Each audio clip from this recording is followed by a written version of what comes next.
E aí, vamos partir pro dia que vocês tiveram que sair. Quando isso chegou na Romênia, deram 48 horas para irem embora, né? Expulsaram nós E aí, da nossa cidade. como é que foi o dia de ir embora? Meu pai tinha alguma reserva, alugou uma carroça. E eu tenho aí uma foto. Bom, o Marcelo tem uma foto tirado de um filme Violência no Telhado, como tem as carroças cheias de pertences, os judeus a pé, com carrinhos empurrando, que foram deportados de uma cidade ucraniana chamada Rakateva. Mesma coisa me viu nessa situação daquele filme que eu assisti. E foram uma noite inteira, saímos de Moineste em comboio, guardas da SS e colaboracionistas rumenos, capos chama, capos. Mulheres não tinha dinheiro, a pé, crianças no colo. Andamos 60 quilômetros noite inteira. Chegamos no Bacão. No Bacão, uma cidade maior, havia linha férrea. Moineste não tinha estação de trem. Bacão tinha. E nós fomos confinados nos barracões construídos a pressas, de madeira, coberto de folha de zinco. Deram para nós colchões infestados de palha, infestados de piolhos e pulgas endêmicos, sem nenhuma estrutura, saneamento básico, sem uma higiene, condições piores possíveis, imagináveis.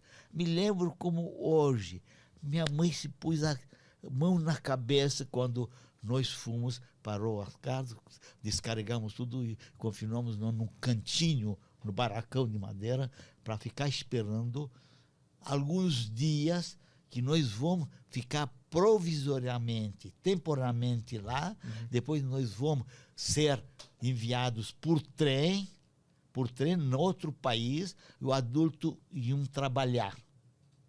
E adultos iam trabalhar em umas fábricas para o governo alemão. Depois ficamos sabendo que, posteriormente, que aqueles que voltaram com farrapos humanos em 45, contaram horrores que aconteceu. Depois vou contar que eles contaram para mim, que ficou gravado mesmo na minha memória, embora eu tenha 88 anos, mas, graças a Deus, a memória minha funciona de tempos remotos, de 70 e tantos anos atrás. Muitas vezes eu esqueço mesmo o nome de uma pessoa que eu vi há pouco tempo. E aconteceu que nós ficamos até 1942 nesses barracões fedorentos, sem uma mínima higiene. Para fazer no inverno rigoroso, nossa cidade fisiológica foi aquele tormento, que o buraco onde fazia a necessidade se encontrava 100 metros para frente no campo aberto. O frio violento, meses de janeiro, fevereiro, dezembro, 30 graus, 35 graus abaixo do zero. Nevava, me lembro do inverno rigoroso, com muita neve.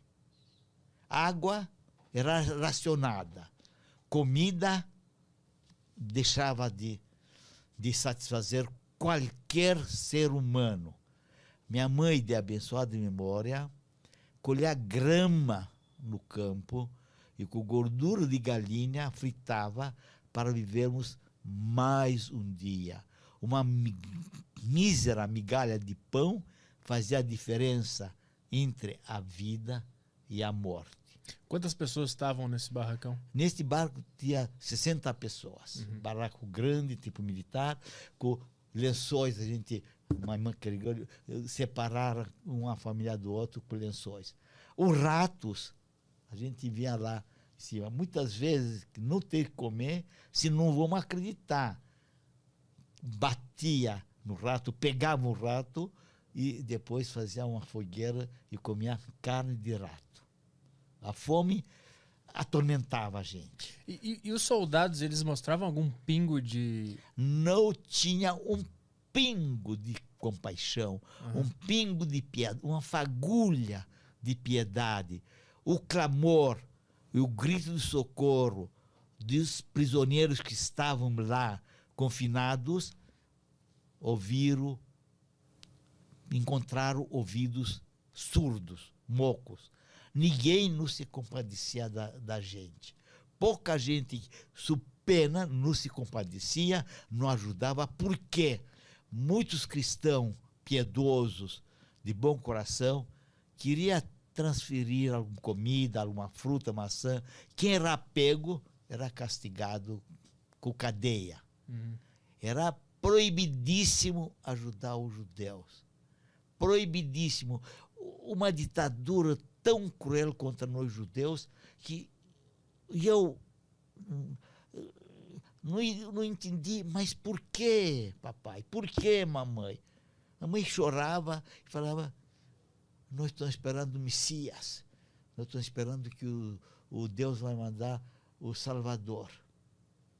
E Salvador não chegou. A fé é uma coisa que fazia as pessoas conseguirem superar aquela situação? A fé em Deus, a fé que dias melhores virão, superaram as dificuldades da vida.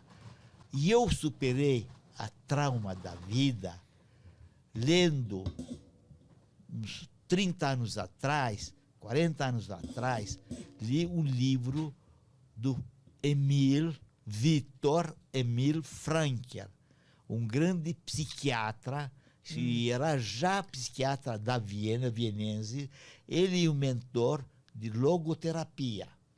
Logoterapia é uma ferramenta que ajuda a pessoa a superar as dificuldades da vida. Como pular os empecilhos, como superar as traumas. Ele, Viktor Emil Frankl, escreveu um livro muito, muito bom, como ter esperança, ter fé, sentido, né? ter um objetivo na vida, saber que alguém precisa de você, que alguém necessita de você, dá para você coragem, ser resiliente e aguentar pesadelos, esses sofrimentos. Ele escreveu um livro, Significado da Vida, Sentido da Significância da Vida. Viktor Emil Frankl. É o Em Busca de Sentido? Em Busca do Sentido. Eu li esse aí. Muito interessante. Muito bom. Ele passou vários campos. Ele ajudou muitas pessoas que estavam no fim de sofrimento, para não pôr fim à vida. Tem muitos judeus tão desesperados, tão sofridos, que eles se jogavam no arame farpado para serem eletrocutados por fim à vida. Nesse barracão que tu ficou, tu viu alguma coisa assim, de pessoas que não aguentaram? Não vi, mas viu gente morrer de tifo. Meu irmão, de 2 anos de idade, o nome dele é Vili, ele morreu em 1943, no rigoroso inverno, 1943, de inanição. Falta de roupas adequadas, falta de alimentação, subnutrição, que era magro assim. Não tinha leite para alimentar, ele morreu de inanição, que nós ficamos de 1941, outubro, até 1944, no barracão, esperando o comboio de trem para pegar nós e transportar. Então muita gente morreu de causas naturais nesse barracão. Não morreu de causas naturais, morreu de causa subnutrição. Ah, sim, claro. Inanição. Claro. Não é causas naturais. Causas naturais morre uma pessoa de 95 anos. Claro, eu me expressei 90 mal. anos. Entendi. Mas ele morreu porque não tinha remédios para curar uma simples gripe, que o corpo não reagia, não tinha condições de superar a fome. Ele morreu de inanição. Uma simples gripe ele pegou no inverno. Uma bactéria que não tínhamos higiene nenhuma lá. Não tinha higiene nenhuma. Foram 4 anos nesse lugar. E nós ficamos no agosto 40, outubro, fim do ano de 1941 foram confinados, até 23 de agosto, 44, 23 de agosto, e data que meu irmão mais novo do que eu fazia anos. Fazia 8 anos e fazia 10 anos. 44 de agosto, tropas soviéticas libertaram o campo. Não tinha campo eletrificado com arame farpado, porque eles aprontaram rapidamente este campo, Sim. temporário, para nós serem enviados no vagões. Então os soviéticos... O soviético libertou nós. E aí vocês E eu foram para onde? tenho dívida de gratidão para com os soviéticos, que ele salvou nós de uma morte iminente. Agora, estes livros 2 foram editados. O Ben Abrão lutou e conseguiu.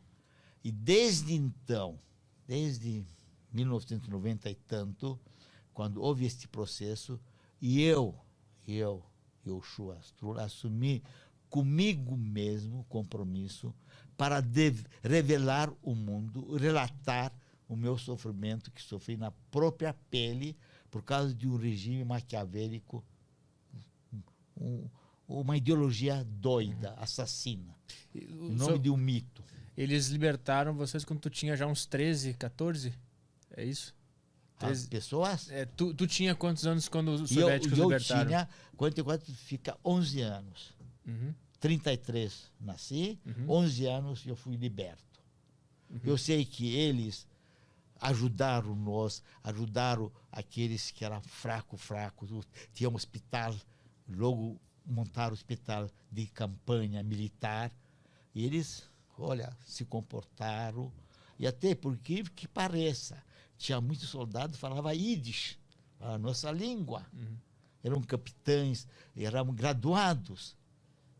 E ficaram horrorizados que eles viram esqueletos humanos, todos nós. Meu pai, em 43, mais ou menos mês de julho, 43 era calor, fui convocados para cavar trincheiras na Bessarábia, Ucrânia, para o exército alemão.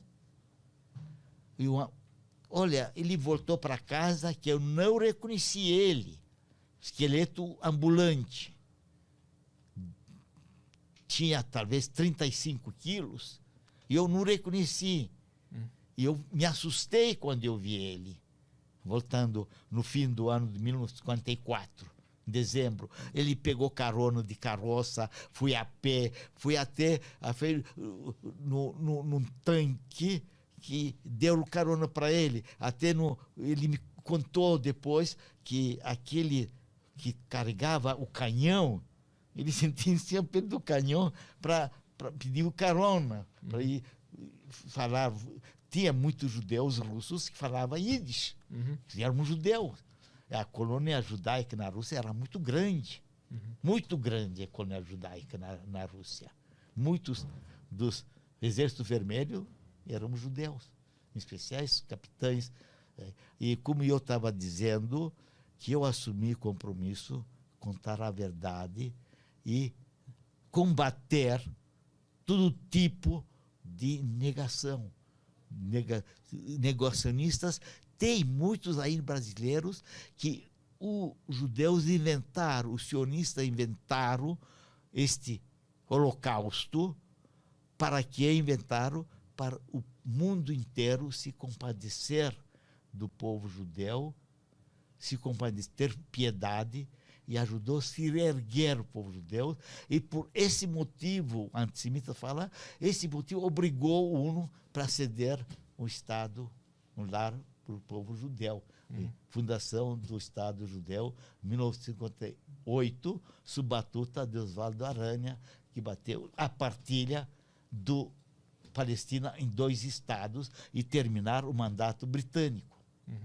Os judeus aceitaram a partilha, porém os árabes não aceitaram. Logo que declarou a independência do povo de Israel em 14 de maio, aí vamos comemorar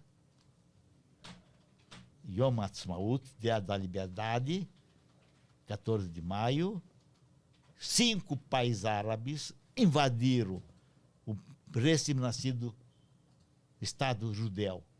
Síria, Egito, Transjordânia, Líbano e Iraque. Iraque, que não faz fronteira com Israel, mandaram destacamentos militares via Jordânia, que faz fronteira com Jordânia, para lutar contra o grande legionário, também legionário, Club Pasha. Ele comandou o Gran Mufti de Jerusalém, o Gran Mufti de Jerusalém, que em 1939 se abraçou com Hitler, e ele deu a ideia, em 1939, que Hitler falou para Mufti, Gran Mufti de Jerusalém, que ele quer expulsar os judeus da Alemanha, Judenrein, sem judeus, Alemanha. O Mufti falou, como se vai fazer isso? Vai mandar eles para a Palestina, ocupar nossas terras, os judeus? Não, mata eles. Ele seguiu o conselho do Mufti. Sabia, Marcelo? Sim. Gran Mufti de Jerusalém se encontrou com Hitler e falou, Hitler expor para ele que não vai querer judeus na Alemanha.